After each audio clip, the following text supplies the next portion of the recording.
How would you describe the Sydney food scene in your honest opinion? Sydney and Melbourne, front runners, I guess. Yes. On an international stage, I feel like we're up there. It's like traveling around the world without going literally like around the world, because like Everything is trending that's not Australian. Beyond just trying the food, it's forever fascinating me why certain venues stand out in a specific market like Sydney. We found Sydney's Happiest meal in Australia. what should I have for breakfast today? Highly recommend you visit. 2024 Cafe of the Year. Congratulations to Haberfield. Happyfield! How did Hasbulla find out this place? And what did he order? Massive stacks of pancakes were going out. McLovin muffins were going out. It was like a breakfast feast. I'm Chris, one of the co-owners with Jesse Orleans, and I'm front of house, Jesse's back of house. I think the Sydney food scene is great. I think it's, probably one of the top in the world. Yeah. You've got amazing produce. You can get almost anything. Like you can get amazing Chinese food, amazing Japanese or sashimi. You can go to a French bistro. Yeah. You can come to a diner. So I think the Sydney food scene is very strong. I think Sydney and Melbourne, kind of front runners, I guess. Yes. I always describe the difference between Sydney and Melbourne is in Sydney you probably have to travel a lot far and wider to hit all the places you want to go. In Melbourne you can kind of find yourself in, I'm geographically challenged, but Fitzroy for example, and you're going to be able to probably hit 4 or 5 places on your list on foot. Whereas in Sydney it's like, all right, I'm going to Happyfield, now I'm getting in the car and driving 40 minutes to Manly to go here.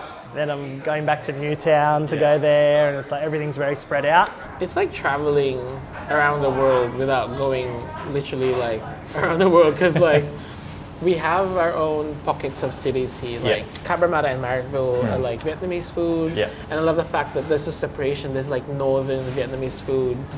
I'm not sure if it's here, Marrickville or the Cabramatta one, but one of them is like more northern Vietnamese food, and one is more south.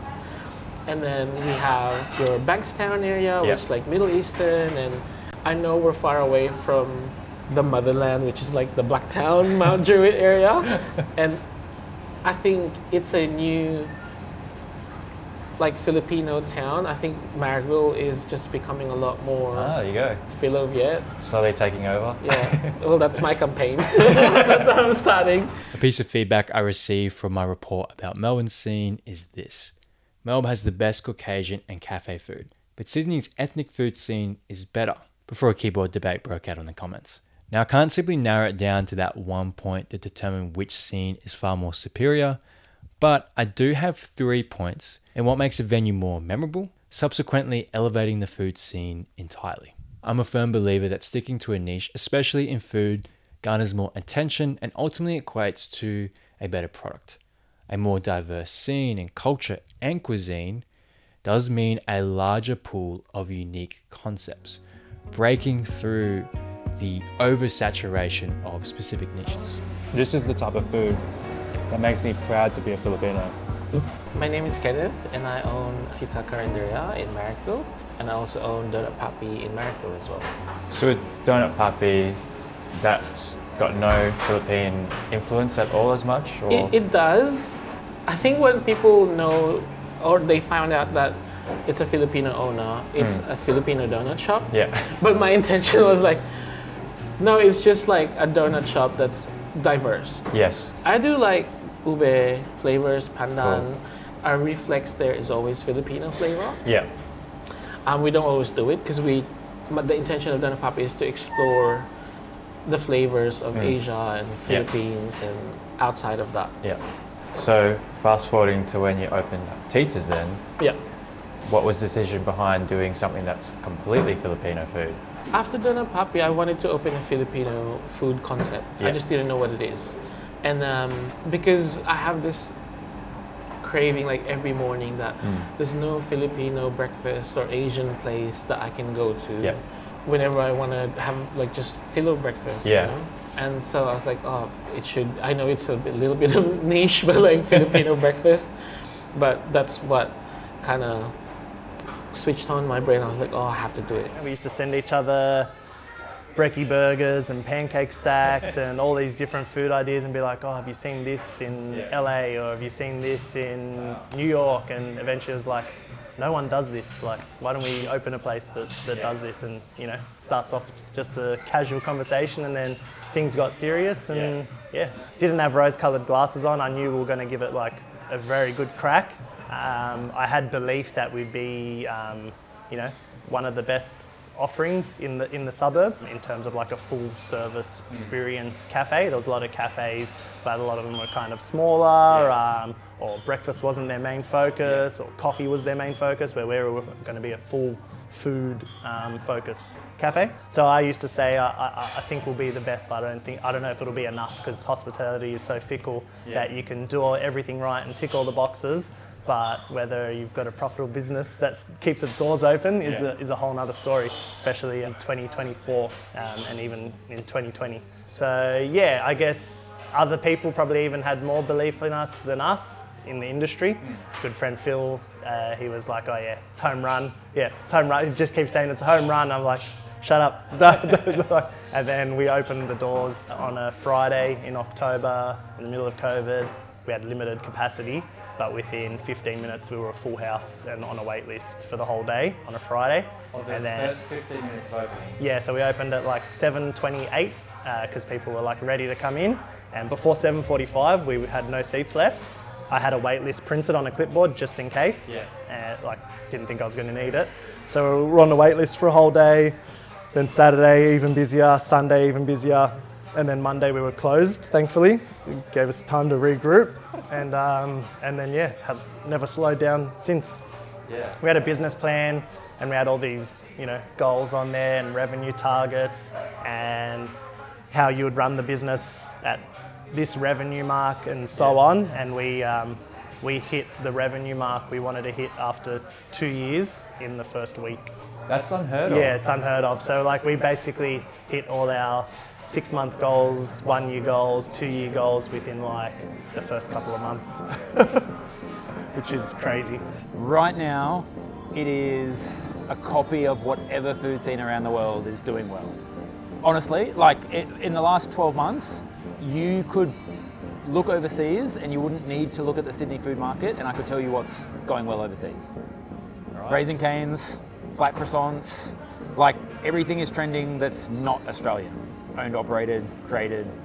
So I don't know if that's a representation of like a lack of creativity within Australia or a better representation of how interconnected the whole world is. And so like we're literally seeing what is happening overseas and doing well overseas so quickly that we can like replicate and reproduce it overnight.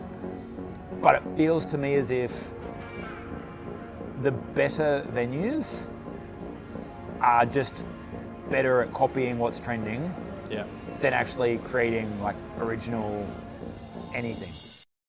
Before rushing to any conclusions, I believe there's a difference in bringing to the market something you miss or what you believe is missing and blatantly copying. There's diversity, then there's dupes. We don't have Raising Cane's in Australia, but what we do have, Flappy's Fried Chicken in Penrith. How does it make you feel about the Raising Cane's dupes and how you were kind of at the centre of it? Sydney's Raising Cane dupe. Raising Cane's in Melbourne. The Perth dupe. Apparently New Zealand's dupe. I think my biggest thing was, so right when Flappy's, who were the business that like we started the trend with here in Sydney, right? Like they were around doing the exact same thing that they were doing for 2 years and no one gave a flying F. Like I could have walked through Sydney and said Flappy's, Louisiana Fried Chicken, Raising Cane's, no one cared. And then in the space of 2 weeks, it trends overseas.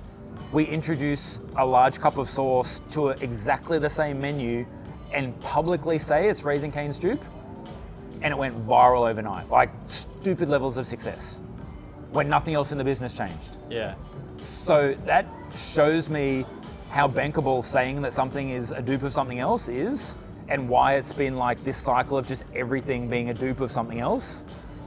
Because actually doing something doesn't necessarily make it like a commodity. It's marketing that it's a dupe of something popular that is what people want. I think there's a lot of trends at the moment A lot of people are jumping on trends and whatnot. We try to avoid it as best as we can. We try to just cook food that we like to eat, and it just happens that other people like that as well. There's a lot of, you know, home run hitters, our savoury stack, our good burger, our fish fillet, there's heaps. Is there some correlation with the Macca's menu? Definitely, people will tell you there is. It just kind of happened really organically. So if you asked us who our inspiration was when we opened, we would have named, you know, the likes of Egg Slut in Los Angeles or Holy Belly in Paris, and a list of places like that. We had our brand done, and it wasn't called Happyfield. It was called something else. But we had the pancake flipping logo, drippy, and it was a bit yellow. And then we found the Haberfield site, and pretty much instantly we're like, that name sucks, doesn't work, it's too commercial. So then my wife said Happyfield, and you know, after a month or two, we're like, yep, Happyfield it is. So once we had Happyfield, then we ramped up the yellow, which we already had, and the happy puns, so happy, happier, happiest. The McLovin muffin wasn't originally going to be called the McLovin muffin. It was going to be called like the chicken sausage sanger muffin, which has no ring to it. I think that's a lot longer. It's a lot longer. So we had a draft menu like 2 years before we opened. So that's what it was called on the draft menu. And then maybe a week before we opened, I was reading out the menu on the phone to my wife, and we're upstairs. It's me, Jesse, and our head barista, which is our kind of first person we hired at the time. And she's like, what if you call it the McLovin muffin? We're like, no, that's like, stay away from that. Like, I don't want to have anything to do with Macca's. And then I asked the head barista, who's a bit straighty 180. I'm like, oh, what do you think of the McLovin muffin? He's like, I think it's great. And his last name actually had Mc in it. And it was McLeod. He's like, you can say you named it after me. And I was like, oh yeah, and it's, you know, big super bad fans. So I was like, all right, the McLovin muffin, that just became super popular. Wow. And in one little section near the kitchen pass, it said, happiest meal served here. So like 2 months after we opened, and we put together that platter and we're trying to think of a name. And we already had, you know, the happy eggs, happier eggs, happiest eggs, happy platter. We're like, maybe we should call it the happiest meal. And it was already it was like part of our ethos already. So there it was, the happiest meal. I guess if you come and that's the only thing you get, you can kind of point the connections to, you know, a McDonald's inspired breakfast. But if you look through our whole menu, it's, you know, steak frites, salmon niçoise salad, salad à l'orange, cornbread, fish fillet, citrus bircher bowl, acai bowl, 12 different breakfast sides that can be done on a happy platter. So there's like one thing on the menu that can draw kind of connotations, and that just happens to be the most popular thing. So other people definitely draw that connection, and all the articles that have come out, most of them have had some type of link there, and you're not doing your own press releases and people are just organically writing about you. You can't really control the narrative, which is good and bad. Like, you know, it's all been very organic. But then sometimes it's like, oh, did they really have to mention Macca's that much? And so it's like frustrating, but at the same time rewarding to know that. Thank you, bro. Ooh. Oh, wait. Yeah, we're good now. We're good. Thank you. I feel like it's people like you doing exactly what we just witnessed, is creating hype around places. Hype, yes. Duplicates, no. We don't need duplicates. I think you know when I realised that it's gone too far, but like, to me, a duplicate is a duplicate. So if you're trying to copy something, like, you copy it properly. When you start tagging stuff as duplicates, and it's like 40% of what it should be, is when like you've gone too far. It's like the whole cloning thing. Like, you can clone something once. How many times can you clone it before you like destroy the gene pool or bastardize the DNA? And so I think if you're gonna ever duplicate something, and this is for anyone, if you're gonna duplicate it and you duplicate it well, I tip my hat to you. If you duplicate it and you do it on the cheap, or you do it too fast because you're trying to rush, or you just cop out, but you still try and slap a tag on it that you've copied something or duplicated it, that's like, for me, that's just ruining Hosper. I think what needs to come into question is why. Are you, as both Chris and Isaac alluded to, needing to make it obvious who you're copying? Lacking the confidence to attract new customers, you begin to dumb down your own marketing language? I mean, why does anyone open a restaurant? to cash in on an opportunity which ultimately does not equate to longevity in the industry, or with a desire to offer something that they're passionate about. Yeah, its influences could easily be traced, a dupe you may say, but the owners are also putting their unique spin on it. And that is true diversity. I think the fact that it's diverse, people can literally start whatever they want here, and as long as it's like different, I think people would really like visit you. And Yeah, cool. Karen came up with the name because I was like, the Filipino breakfast or cafe that I wanted to do, I was like, oh, what? It's like an exciting stage where we're planning like what's the name and, you know, the concept and all that stuff. And Karen said like, oh, how about we name it with our Tita Marlene? She passed away 4 years ago. Yeah, well. Unexpectedly. So yeah, like and then thinking about her, and she's not like your typical Tita, that's why you can see it everywhere. It's her. Yeah. And we wish that all Titas that we know are like her, because there's this like culture in the fields where like the Titas, like the middle-aged women. Yeah. I'm gonna get canceled, but you know what I'm talking about. You know what I'm talking about.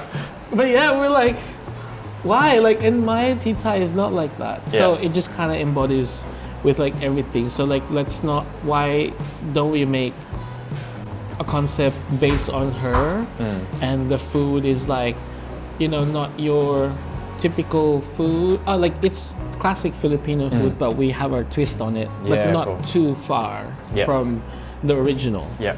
Like our generation's twist. Yeah. I love that. I really believe there's this new generation of Filipinos that are getting into the hospo world or even the creative world and just doing something different.